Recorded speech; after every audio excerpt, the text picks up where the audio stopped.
Halo guys, ketemu lagi di channel Kongpaul77. Kali ini kita mau lanjutin hasil evaluasi backtest GBP JPY minggu lalu, yang mana kemarin kita sampai di tahun 2019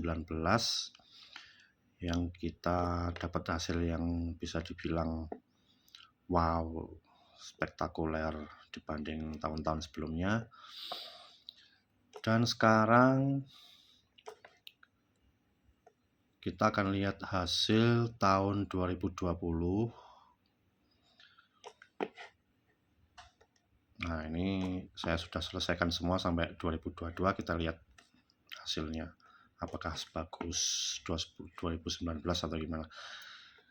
Di tahun 2020 ini total ada 27 trade.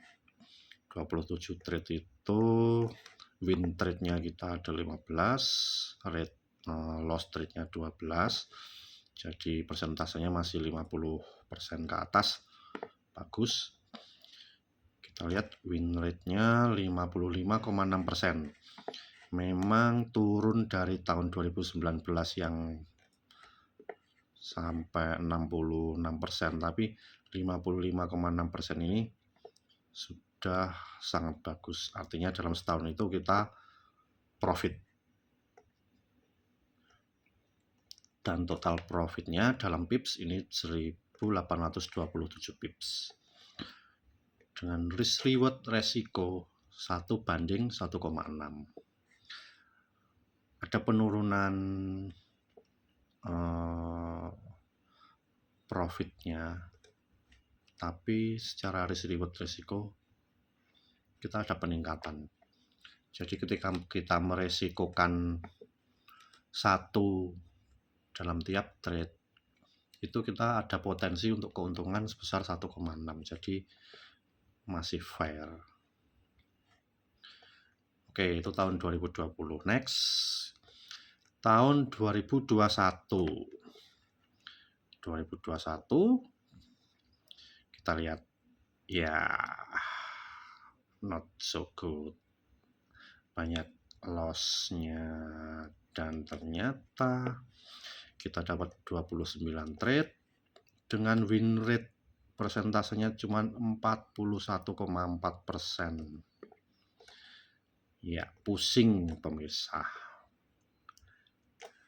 Total profit loss-nya kita tahun ini rugi 191 pips. Jadi tahun 2021 kita rugi. It's okay. Karena kata John Paul, kadang ada tahun-tahun yang kita memang loss. Risk reward rasionya 1:1,3. Nah, ini yang kadang bikin kita down, jadi puyeng, stres dan lain-lain. Tapi ya nggak apa-apa, katanya sih wajar. Kadang ada tahun-tahun yang kita nggak harus profit tapi loss. Di tahun 2022, tahun terakhir ini awal-awal kita lihat masih banyakkan loss-nya sampai ke bawah. Ternyata masih banyak loss-nya. Dan hasilnya juga kurang menggembirakan. Kita win rate-nya cuma sebesar 46,9%, nggak sampai 50%, yang itu artinya tidak bagus. Secara profit kita cuman profit 22 pips. Puyeng nggak mau? Habis rugi terus profitnya segini. Nah, ini berhubung ini masih backtest, untungnya ini backtest, jadi kita bisa evaluasi apa yang bisa kita tingkatkan supaya hal-hal seperti ini yang loss ini nggak terlalu banyak. Nah, akhirnya setelah saya review beberapa trade di tahun 2021, kenapa bisa menurun? Ini saya bisa menyimpulkan kalau perlu ada penyesuaian di tiap tahun.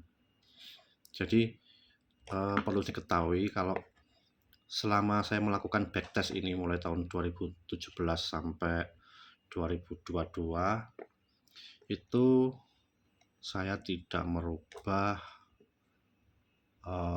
support dan resisten. Jadi support dan resisten itu sudah saya tentukan dari awal sebelum mulai backtest.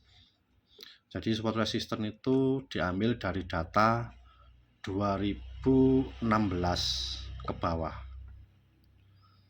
Jadi bisa sampai tahun 2005 sampai 2016 itu saya tentukan support resistennya berdasarkan itu. Nah, berdasarkan itu saya mulai trading, coba pakai strategi support resistance breakout.